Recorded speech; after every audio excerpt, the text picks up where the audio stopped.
some providers say the county is slow to address some of the program's growing pains, specifically around serving children with disabilities. Coming down. Almost 4,000 children will take advantage of free preschool next year in Multnomah County. You gonna put that on top?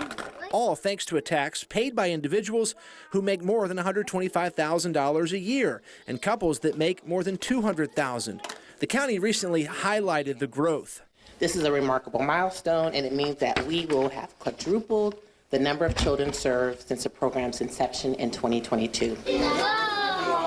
That growth does not come without challenges, according to provider Angie Garcia. Putting an aide in that classroom isn't enough. Angie has more than 100 free preschool seats across 4 Portland locations. She says her biggest challenge is serving children with disabilities or high needs. What's happening for some of us is we have a lot of students who have higher needs. And in one of my locations, more than 50% of my students have higher needs. She's not alone. In fact, the concern was highlighted in a recent audit of the program, especially among potential providers. Auditors wrote, quote, "We also heard concerns about whether providers will receive enough support to serve children with disabilities." The audit says the county needs buy-in from existing providers in order to meet its 2030 goal. I think that providers are watching closely. Angie proposed 2 ideas for the upcoming school year. Both involve extra money. First, to hire a special ed teacher. Second, to do in-home visits with incoming families. She says that allows providers to know their students before the first day of school. That would also allow us to make sure that children are placed in the right classrooms. We don't want to have one classroom where we have 7 out of 10 children who have higher needs. The county does provide extra funding for these students.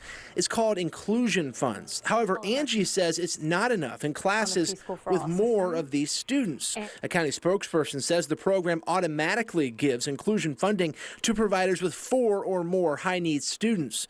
We asked what freedom providers have in spending it. The spokesperson says, quote, "Each approval is tied to specific children in a specific classroom. Within each specific classroom, providers can use their inclusion funds to staff their classroom in the way that works best for their program." Angie says that has not been her experience. You've been a participant in this program since its beginning. Are you still a believer in Preschool for All? I am absolutely still a believer. I believe that the county wants to do the right thing. I think when you have a lot of people dealing also with bureaucracy, it just becomes harder. The county is currently taking applications for a provider advisory group. In part, the group will offer recommendations for approving the program. Angie is worried that group will be up and running too late to address issues for next school year. And now we want to give you a closer look at how the Preschool for All program has grown. The program served 728 kids when it launched in 2022. By last year, it expanded to just over 2,200 kids. This upcoming year, the county will have up to 3,800 seats. There will be 128 providers operating a combined 220 locations. The county pays providers $24,000 per seat.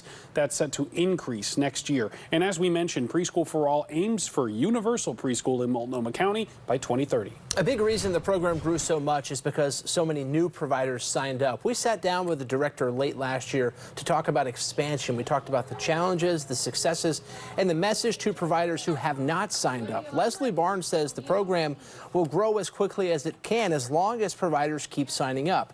Preschools do have to follow the county's rules to join, which can be a sticking point for some.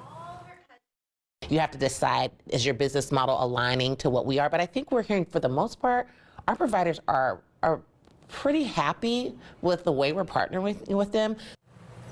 The recent audit found the county needed to continue enticing existing providers to join while also helping others start entirely new programs. You can find all of that conversation with the director on K2.com right now. In the meantime, do you have a story for us? You can email us at K2investigates@K2.com or leave a voicemail at 503-231-4205.